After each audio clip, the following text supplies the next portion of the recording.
Ndugu zangu wapendwa, leo tunapoadhimisha Dominika hii ya 30 ya mwaka C wa kanisa, napenda niwakaribishe tutafakari kwa pamoja. Na kichwa cha ujumbe wetu wa leo kinasema usijione bora kiasi cha kuumiza wengine. Usijione bora kiasi cha kuumiza wengine, au usitafute ubora kiasi cha kuumiza wengine. Usitafute ubora wako kiasi cha kupelekea kuumiza wengine. Ujumbe wetu ndugu zangu kwenye masomo ya leo, ukisoma somo la kwanza na somo la Injili, nimepata picha hii kwamba kwenye maisha yetu ya kiroho kuna matabaka makubwa mawili ya watu. Tabaka la kwanza ni wale watu ambao wanaamini kwamba Mungu anawapenda wao zaidi kuliko wengine, au wanaamini kwamba wao ni wapekee au wanastahili zaidi kuliko wengine, na wanaona wanastahili kuliko wengine kwa sababu ya mambo walioyafanya au kwa sababu ya mambo wanayoyafanya.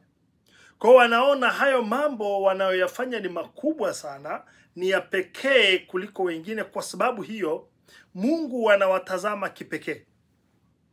Kwa mfano, kuna watu ambao wanaamini kabisa wao ni wapekee mbele za Mungu kwa sababu tu wanaona wanasali zaidi kuliko watu wengine, au wengine wanaona kwa sababu wanafunga sana. Mwingine anasema mimi ninafunga kuliko wewe. Kwa anaona anafunga zaidi, na kwa sababu hiyo yeye yuko karibu zaidi na Mungu, na yeye ni wapekee zaidi kwa Mungu, na Mungu anamtazama pekee zaidi anavyofikiri yeye. Mwingine anasema anafikiri yeye ni wapekee kwa sababu anatoa sadaka kubwa, na mara nyingine hata anataka hiyo sadaka anayotoa kila akitoa itangazwe, au watu wa acknowledge, watu watangaze, ajulikane kwamba ni yeye katoa. Na wakati mwingine watu wasipomshukuru anaweza hata akagoma kutoa, akazira. Na kuna wengine ambao wanaona wao ni wapekee zaidi kwa sababu tu wanashinda kanisani kila siku, hata kama hawasali, lakini maadamu wako tu pale, anaona basi yeye ni wapekee mbele za Mungu. Na wako wengine ambao wanajiona wao ni wapekee zaidi, au wanaona wao ni wapekee zaidi kwa sababu labda wako karibu na viongozi wa dini, au wako karibu na viongozi wao wa kiroho. Na wengine wanaona kwamba wao ni wapekee zaidi kwa sababu labda wamekuwa kwenye nafasi za uongozi kwa muda mrefu. Inawezekana ni uongozi kwenye kanisa, ni uongozi kwenye taasisi, ni uongozi kwenye parokia, ni uongozi kwenye jumuiya, kwenye vyama vya kitume. Huko amekuwa kiongozi muda mrefu, ni kwenye kwaya amekuwa kiongozi muda mrefu. Na kwa sababu hiyo anaona na upekee ambao hakuna mwingine anao. Na anaona, kwa sababu anaona hivyo, anafikiri na Mungu pia anamtazama hivyo. Na imefika mahali watu wengine anaamini kwamba bila yeye hicho kikundi kitakufa. Anaona bila yeye hicho chama cha kitume kitakufa. Anaona bila yeye hiyo kwaya haisurvive. Anaona bila yeye hiyo parokia haisongi mbele. Kwa kifupi ndugu zangu, hawa ni watu ambao wamebeba matarajio zaidi ya unyenyekevu. Wamebeba matarajio zaidi ya unyenyekevu, na sio matarajio ya kutafuta ufalme wa Mungu. Hapana, ni matarajio ya kujenga ufalme wao hapa duniani, ili kujulikana, wakati mwingine ili kusifiwa, wakati mwingine ili kuheshimiwa, wakati mwingine ili kutukuzwa. Ndicho kinachomfurahisha. Kwa hiyo kila wanachokifanya wakati mwingine wanatarajia wawe acknowledged, wanatarajia watu wawatambue, watu wawashukuru, ni wale watu ambao wanapenda kufanya mambo yanayoonekana. Kwa hiyo, lakini zile huduma ambazo haziwa expose, haziwaonyeshi, haziwafanyi waonekane, hawazitaki, wala hawako tayari kabisa kujitolea kwenye kazi za namna hiyo. Watapenda kujitolea kwenye majukumu ambayo yatawa expose na kila mmoja ataona kwamba amefanya. Sasa hilo ni tabaka la kwanza. Tabaka la pili ni la wale ambao wanajitambua kwamba kwa kweli wanachohitaji ni huruma ya Mungu. Wanaona hawastahili, na kwa sababu hiyo wanahitaji huruma ya Mungu. Wanahitaji huruma ya Mungu. Wanatazama mapungufu yao na wanashangaa hata hivi ni kwa namna gani mpaka sasa Mungu ameendelea kuwavumilia. Wanashangaa. Wanaona Mungu amewavumilia mpaka sasa. Wanashangaa. Sasa ili tabaka, ndugu zangu, ni la wale ambao wanajua wapo kwa sababu ya huruma ya Mungu. Hakuna haki yoyote wanayoweza kudai. Wanajua kwamba ni kwa sababu ya upendo wa Mungu tu na kwa sababu ya huruma yake tu ndio kwa sababu wapo. Sasa katika somo la kwanza tulilolisikia linalotoka kwenye kitabu cha Bin Sira, ile sura ya 35 mstari wa 12 mpaka wa 14 na mstari wa 16 mpaka wa 19. Hiki kitabu cha Bin Sira au kitabu cha Yoshua bin Sira, hiki cha Sira, kiliandikwa takriban karne ya pili kabla ya Kristo. Hiki ni kipindi ambacho Wayahudi wengi walikuwa katikati ya utamaduni wa Kigiriki, ile Hellenism. Hellenism ni ile Greek influence, ule utamaduni wa Kigiriki ulikuwa unatawala wakati huo. Na utamaduni huu uliingiza dhana mbili kubwa katikati ya Wayahudi. Dhana mbili kubwa. Dhana ya kwanza ilikuwa ni kupima thamani ya mtu kwa cheo chake, kupima thamani ya mtu kwa fedha zake au kwa mali zake, kupima thamani ya mtu labda kwa elimu yake na kwa hadhi yake. Kwa hiyo mtu alithaminiwa kutokana na nafasi aliyokuwa nayo kwenye jamii. Mtu alithaminiwa kutokana na uwezo wake wa kiuchumi. Kwa hiyo wale waliokuwa hawana nafasi kwenye jamii au wale waliokuwa hawana uwezo wa kiuchumi walionekana si kitu, wala hakuna aliyekuwa anawasikiliza. Alafu jambo la pili ambalo lilisababishwa na kipindi hiki na dhana ya pili, ilikuwa ni kule kuamini kwamba mafanikio ya nje ni kipimo cha baraka za Mungu. Ndugu zangu, hii theology ilikuja na ilikuwa inasema kwamba ili mtu aonekane amekubalika na Mungu, basi ni lazima awe na mali. Hiyo ndio ilikuwa theology ya wakati huo. Kwa hiyo wale waliokuwa hawana mali, kwa lugha nyingine, walionekana ni kama vile hawajakubalika na Mungu. Walionekana ni kama vile wamelaaniwa. Ni kama vile kuna kitu hakiko sawa kwenye maisha yao. Kwa hiyo kila mmoja alikuwa anatafuta awe na mali ili sasa aweze kuonekana amekubalika na Mungu. Sasa kutokana na mazingira haya, wale Wayahudi waliokuwa matajiri walianza kutoa sadaka kubwa sana hekaluni ili waonekane wamekubaliwa na Mungu. Na hii ilileta picha ya kwamba Mungu anapenda matajiri zaidi kuliko maskini. Ndio picha waliokuwa nayo. Sasa ni katika hali hiyo, ni katika kipindi hicho, katika hali hiyo, Yoshua bin Sira, huyu bin Sira sasa anasimama kupinga hilo jambo. Na anafundisha kwamba Bwana Mungu hana upendeleo kwa matajiri au kwa masikini. Lakini kinachomvuta Mungu kwa watu ni unyenyekevu. Mungu anavutwa na unyenyekevu. Anawaambia watu, Bwana, kwa Mungu mtazamo huu wa nje hauna maana bila unyenyekevu wa ndani. Kwa hiyo bin Sira anavunja hii dhana kwamba baraka za Mungu iko tu mafanikio ya kidunia. Maana yake kwa mafanikio sio tu kwamba ni dalili ya kwamba Mungu akubariki. Kwa sababu wao waliamini kwamba mafanikio, ukiwa umefanikiwa basi umekubalika na Mungu. bila kujali hata hayo mafanikio umeyapataje. Waliamini ukiwa tajiri umekubalika na Mungu bila kujali huo utajiri umeupataje.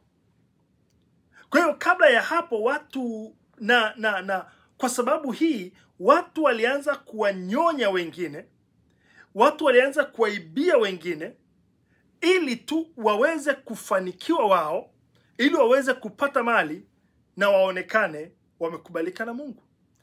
Ben Sira anakataa mtazamo huo potofu. Ni kama vile Ben Sira anapindua meza. Anasema Bwana Mungu hasikilizi sauti ya anayejiinua, bali Mungu anasikiliza sauti ya mnyenyekevu, yule mwenye haki. Mwandishi huyu Ben Sira, ndugu zangu, anaweka msingi muhimu sana wa kitu ambacho Yesu anakuja kukifundisha kwenye somo la Injili. Somo la Injili tunalolisikia leo kutoka kwenye Injili ile ya Luka, ile sura ya 18, mstari wa 9 mpaka wa 14, linaeleza two main characters, Farisayo na mtoza ushuru. Linaeleza hawa watu wawili. Farisayo anaona kwamba anaweza kumfanya Mungu amsikilize kwa sababu ya CV yake anayojieleza nayo. Anajiona yeye ni bora kuliko huyu mtoza ushuru. Halafu huyu mtoza ushuru akitambua mapungufu yake,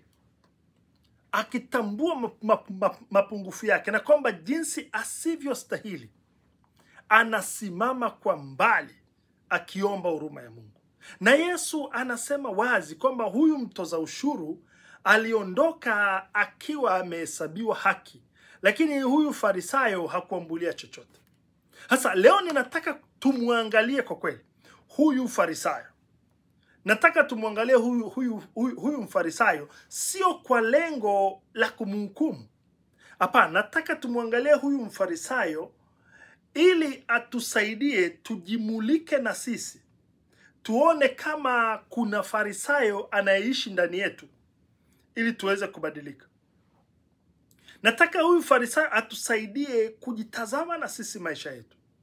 Na hapa nataka nieleze kasoro tano za huyu Farisayo, au makosa matano ya huyu Farisayo. Yatusaidie na sisi kujitafiti. Tuone je, na sisi tuko wapi?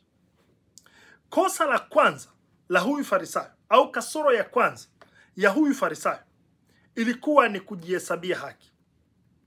Kujihesabia haki. Hilo ndilo lilikuwa kosa la kwanza la huyu Farisayo. Alianza kujihesabia haki. Unajua, kwa kifupi, kujihesabia haki maana yake nini? Unajua huyu Farisayo alivyokwenda mbele za Mungu, aliamini kabisa kwamba yeye ni mwenye haki kuliko mwenzake. Sasa kujihesabia haki maana yake ni nini? Kujihesabia haki, ndugu zangu, ni kule kujiona kwamba unastahili na sio kustahilishwa. Ni kujiona, ni kufikiri kwamba unastahili kukubaliwa na Mungu kwa sababu ya jinsi unavyoishi. Kwa kifupi, kujihesabia haki ni kuweka unyenyekevu pembeni. Mtu anayejihesabia haki, akienda mbele za Mungu, badala ya kuomba huruma ya Mungu, yeye anakwenda kutoa hoja kwa Mungu. Badala ya kumwambia Mungu ninaomba unihurumie, yeye anasema Bwana, ina maana hunioni? Huoni nilivyo mwema? Huoni ninavyoishi vizuri? Huoni ninavyotenda vizuri? Huoni ninavyosali kuliko mwingine? Kwa hiyo mtu ambaye amekosa unyenyekevu, huyu mtu anayejihesabia haki, yeye haendi mbele za Mungu kuomba huruma ya Mungu. Anakwenda mbele za Mungu, anamshangaa Mungu, kwa nini Mungu amuone? Anasema Mungu, nimefanya hili, nimefanya hiki, kwa hiyo ninastahili hiki. Sasa huyu Farisayo anamwambia Mungu kwamba Mungu, mimi ninastahili, mimi ni mwenye haki kwa sababu ninafunga mara 2 kwa wiki. Anamwambia Mungu, mimi ninastahili, nina haki kwa sababu ninatoa zaka kila siku. Lakini huyu mtoza ushuru hatoi. Na anasema mimi si kama huyu mtoza ushuru. Anaonyesha mimi si kama huyu. Mimi ni wa pekee zaidi, mimi si kama huyu. Ndugu zangu, wengi wetu tuna tatizo hili. Tuna tatizo hili kwa kuwa wakati mwingine tunajihesabia haki lakini sema hatuoni. Unajua kujihesabia haki ni dhambi inayotupofusha. Inatupofusha. Tunapojihesabia haki tunapofuka. Na tunapopofuka madhara yake ni nini? Ni kwamba hatuoni makosa yetu. Kazi yetu ni kuona makosa ya wengine. Unaweza kuwa mwepesi sana kuona makosa ya wengine, lakini huoni makosa yako. Kwa nini? Kwa sababu unajihesabia haki. Na unapojihesabia haki unajipofusha. Kule kujihesabia haki kuna kupofusha. Huwezi kuona uhalisia wa maisha yako. Huwezi kuona makosa yako. Hutayaona. Utabaki kupoint makosa ya wengine. Tunapojihesabia haki, wakati mwingine hatuoni sababu hata ya kwenda kuungama. Unakuta mtu ana miaka 2, 3, 4, 5, hajawahi kwenda kuungama, hajawahi kwenda kutubu. Haoni sababu. Ukimwambia mbona uende kuungama, anakwambia kwa nini nimeua? Nikaungame nini? Kwa nini nimeua? Anasahau kwamba maandiko yanatuambia anayesema kwamba hana dhambi anajidanganya mwenyewe, wala kweli haipo ndani yake. Lakini tukiziungama dhambi zetu, maandiko yanasema Mungu ni mwaminifu na wa haki, anatusamehe, anafuta, anasahau. Kwa hiyo mtu anayejihesabia haki anakuambia niende kuungama kwa mwanadamu mwenzangu. Maana yake badala ya kumuona Mungu pale, anaona mwanadamu. Kwa nini? Kwa sababu kujihesabia haki kuna kupofusha. Huwezi kumuona Mungu. Utamuona mwanadamu pale, lakini utamuona Mungu. Lakini tunapojihesabia haki, ndugu zangu, tunashindwa kuomba huruma ya Mungu kwa sababu tunaona hatuhitaji. Tunapojihesabia haki tunajiona sisi ni bora kuliko wengine.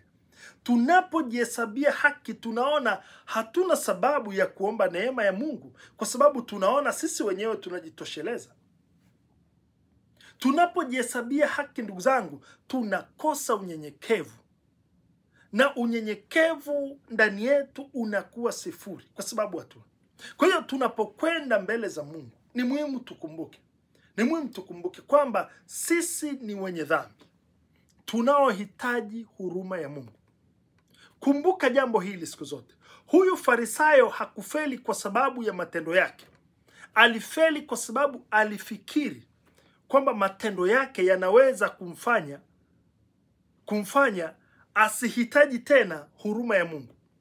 Alifikiri matendo yake yanaweza kumfanya akapata haki na si huruma ya Mungu.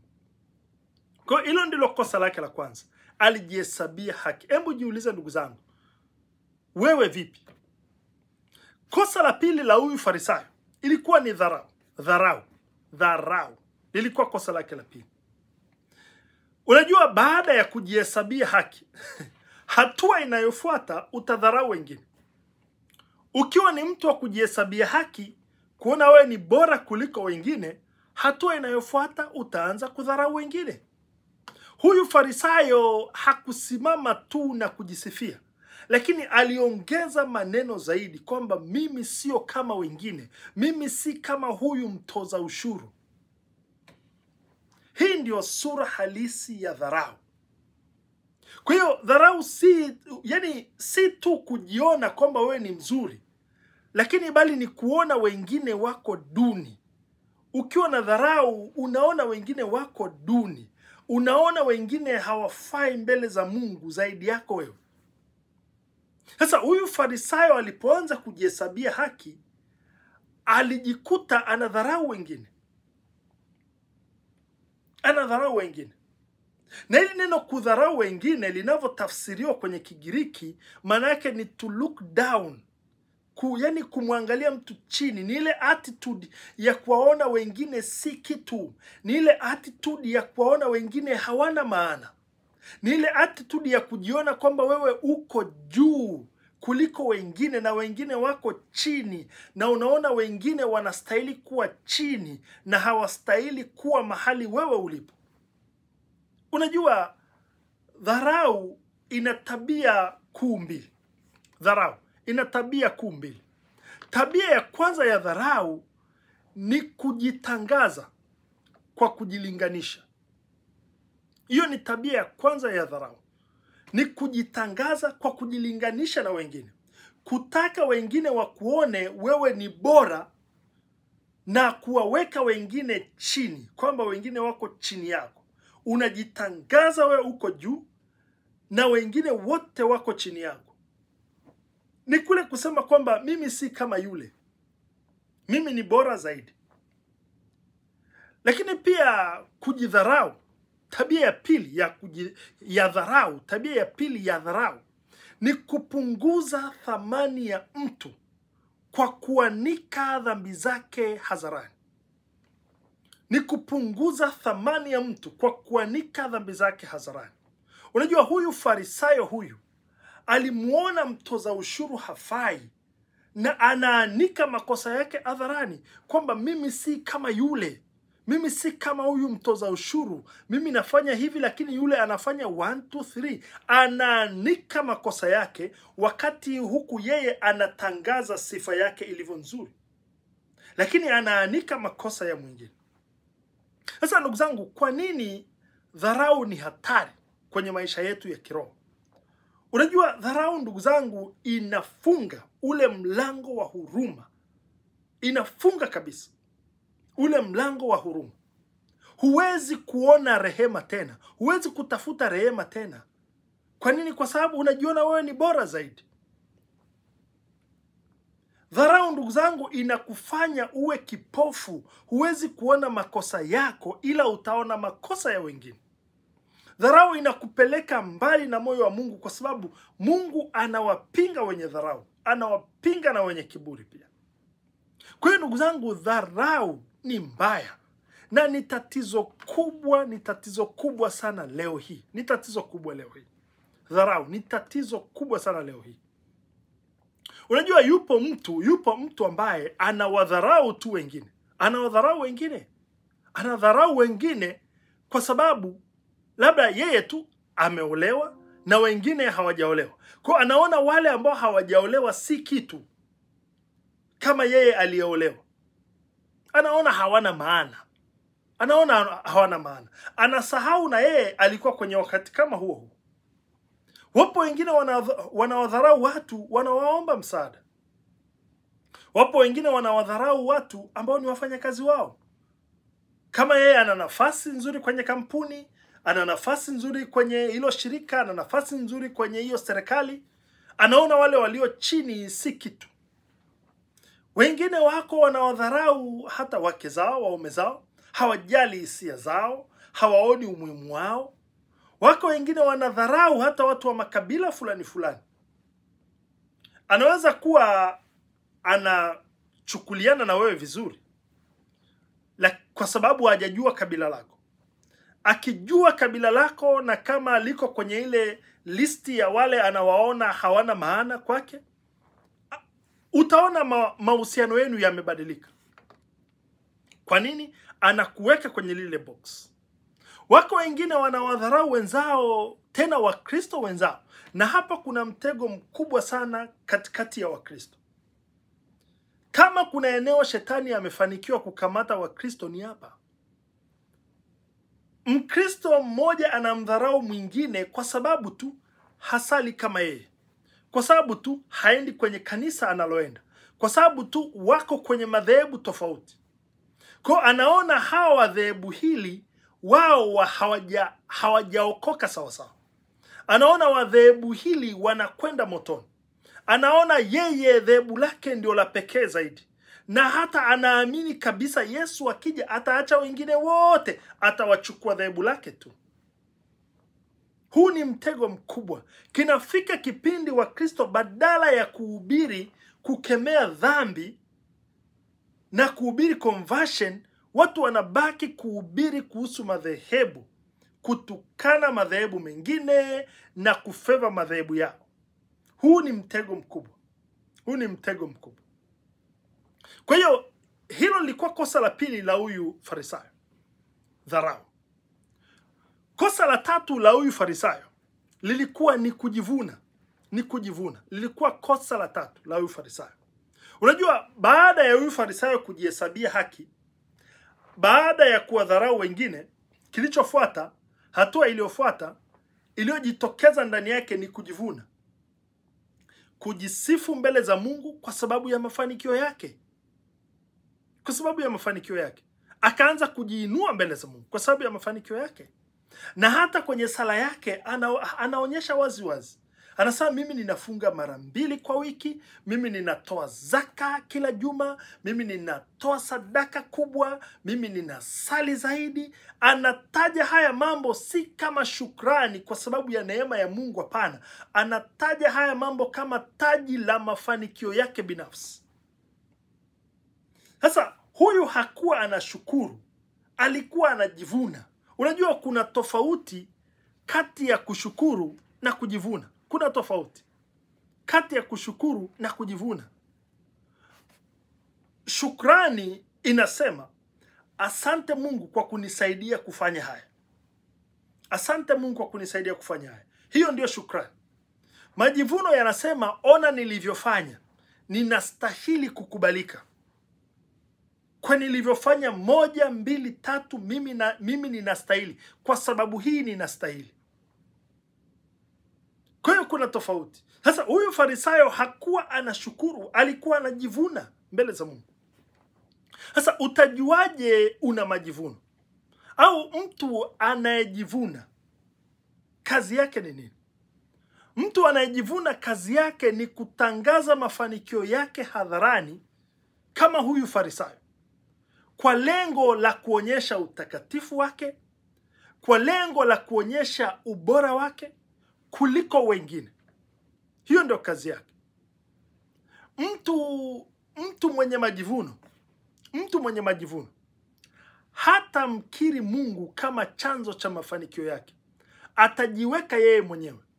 Utasikia, Bwana, nimepata haya yote Bwana kwa sababu nilipambana sana. Nimepata haya yote kwa sababu nilisoma sana. Nimepata haya yote kwa sababu nilikuwa na connection. Nimepata haya yote kwa sababu nilikuwa ninafahamika. Nimepata haya yote kwa sababu mimi nina akili sana. Nimepata haya yote kwa sababu. Yeye kazi yake ana sababu zake na ziko self-centered, lakini haziko kwa Mungu.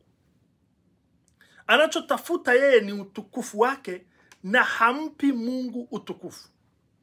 Anafikiri kwamba matendo yake yanamtegemea yeye. Anasahau kwamba ni Mungu amemwezesha. Kwa kifupi, anayejivuna anasahau kwamba kila alichonacho ni zawadi na sio mali yake. Unapojivuna unasahau hilo. Kila ulichonacho ndugu zangu si mali yako. Ni zawadi tu. Mungu angeweza kumpa mwingine. Mungu angeweza kumpa mwingine. Na kosa la 4 la huyu Farisayo ni ile, kwa Kiingereza ningeweza kuita ni ile deluded sense of merit. Deluded sense of merit. Unajua huyu Farisayo alipokwenda kwa Mungu, alikwenda kwa Mungu akidai.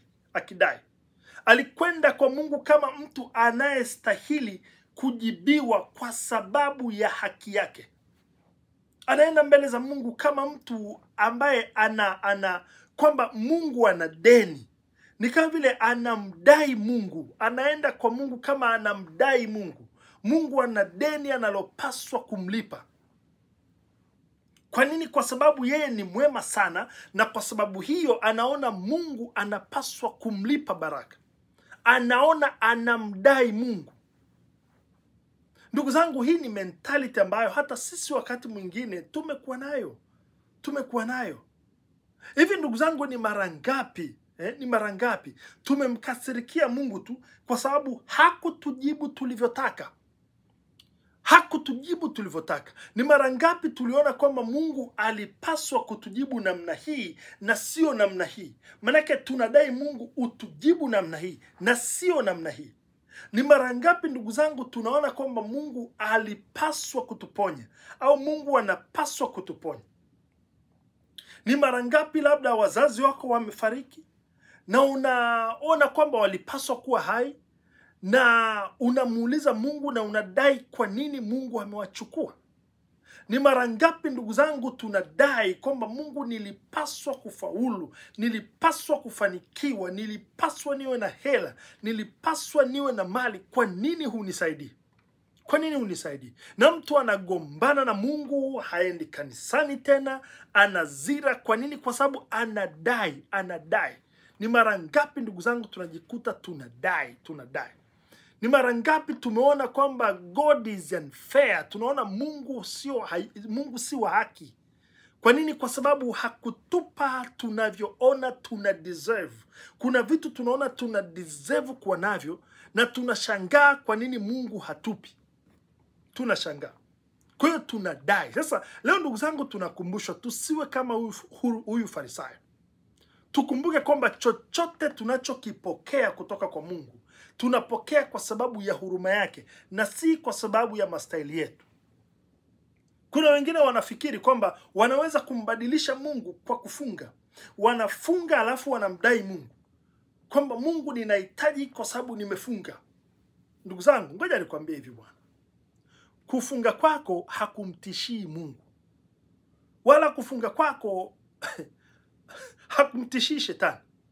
Ukumbuke ndugu zangu, Mungu ni yule yule jana, leo na hata milele. Kabla hujafunga ni yule yule.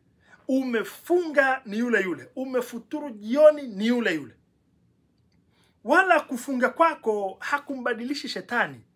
Shetani ameshindwa tu. Kabla hujafunga ameshindwa, ni shetani. Umefunga ameshindwa tayari. Utafungua jioni ameshindwa tayari. Kwa kufunga kwako hakumbadilishi Mungu. Huwezi kugeuza shingo ya Mungu abadilishe mawazo yake afanye hivi unavyotaka wewe kwa sababu ya kufunga. Kufunga kwako hakumtishii Mungu wala hakumbadilishi Mungu. Kufunga kwako kuna kusaidia wewe kubana moyo wako na nafsi yako na akili zako na mwili wako vikae katika namna ambavyo vitamsikiliza Mungu. Kuvitiisha vitamsikiliza Mungu. Kwa hiyo kuna watu wanafikiri akifunga anamtishia Mungu. Hapana. Kufunga kuna kusaidia wewe mwenyewe. Na kosa la mwisho la huyu Farisayo ni ile wrong comparison, kwamba kujilinganisha vibaya. Unajua huyu Farisayo hakujilinganisha na Mungu kama kipimo cha utakatifu. Aliamua kujilinganisha na watu dhaifu ili yeye ajione yuko juu. Hakwenda kujilinganisha na Mungu. Hapana. Na ndio maana anasema mimi sio kama wengine. Mimi sio kama huyu mtoza ushuru. Anasema mimi sio kama huyu mtoza ushuru. Sasa kwa nini kujilinganisha na wengine ni kosa? Kwa nini ni kosa? Unajua kujilinganisha na wengine si kitu kizuri, kwa sababu mtu anayejilinganisha na wengine anajipa faraja ya uongo. Unajua anayejilinganisha na walioanguka kwa mfano, anajipa faraja ya uongo kwa sababu anaona wengine wako chini na yeye yuko juu. Anajipa faraja ya uongo. Kwa tunaitwa leo ndugu zangu kukumbuka kwamba kipimo cha utakatifu wetu sio binadamu mwenzako. Kipimo cha utakatifu wako sio binadamu mwenzako. Hata sio mchungaji wako, wala sio askofu wako, wala sio paroko wako. Kipimo cha utakatifu wako ni Mungu. Ni Mungu. Kwa hiyo kujilinganisha nafsi yako na mtu mwingine ni njia rahisi ya kujitengenezea matokeo ya uongo ya kiroho, na hutafanikiwa, hutafika mahali. Kwa nini ni hatari ndugu zangu? Kwa nini ni hatari kujilinganisha na wengine?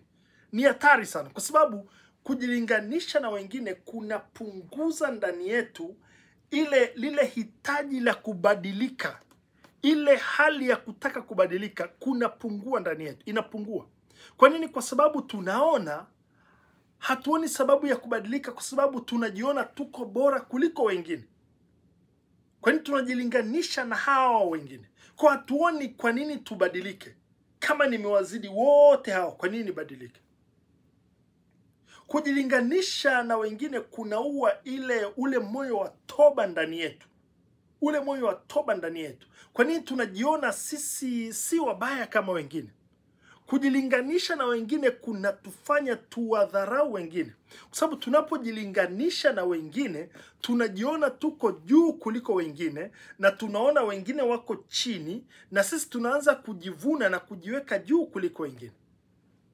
Ndugu zangu wapendwa, makosa haya ndio yalikuwa kasoro 5 zilizomfanya huyu Farisayo tunayemsikia kwenye Injili leo aondoke bila kusikilizwa na Mungu.